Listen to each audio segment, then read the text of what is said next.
Now there's another story in the 𝗿𝗲𝗹𝗁𝗲. It speaks of when Ogun and Oshun were married, but Ogun had a butcher shop apparently, and Oshun here would work the butcher shop, and she would cook the meat, and he would skin the animals, and they would sell things and whatnot. But there was an issue when it came to sanitation, right?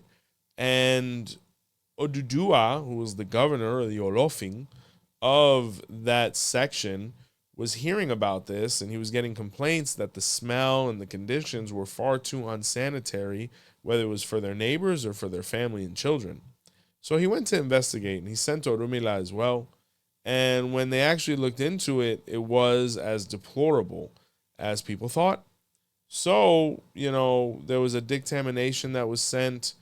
Divination was performed for them. 𝗿𝗶𝗸𝗲𝗍 was revealed, where it's an Odu that speaks highly of hygienics, where they were able to assist and, help them get organized in a way where it wouldn't have a negative effect on the environment.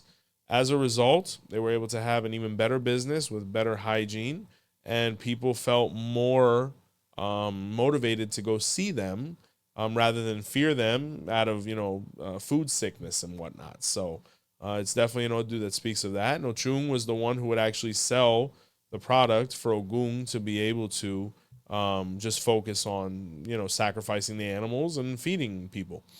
And in the 𝗿𝗲𝗹𝗁𝗲, it actually speaks of it as well, where Ogun originally was a blacksmith, and he got tired of blacksmithing, and he wanted to become a farmer. Ifa told him not to do this, but he was really done with blacksmithing because he felt like he couldn't diversify. He was tired of doing the same thing, and he really didn't have much business savvy when it came to customer service and sales. He was more of a producer.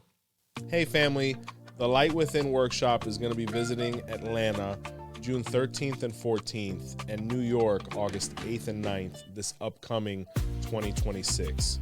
Be sure to get your seats and your tickets soon. They're moving quickly, and you could do so by visiting botanicacandlesandmore.com. Please join us in a networking event where we're going to learn about Ifa Orisha, have group divination, and give all of us a chance to get to know each other while seeing the light. See you soon.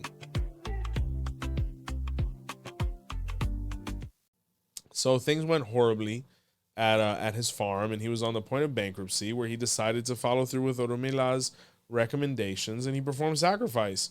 And with that, Oshun appeared to him.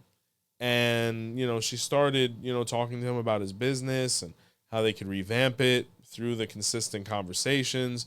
They became very infatuated with each other and fell in love, where she said, hey, why don't you make the stuff and I'll sell the stuff? You're better at making it than me, but I'm better at selling it than you. We could be an amazing team. And he was like, let's rock. And that's exactly what happened. They became very affluent, and what unified them was their profession and their passions. So with Ogun, things actually went pretty well. I think they went better in that regard than with Eshu. I mean, they only had the issue when they had the restaurant that was giving everybody food poisoning, but they fixed that. So I would say definitely Oshun had a better time with Ogun than Eshu, right?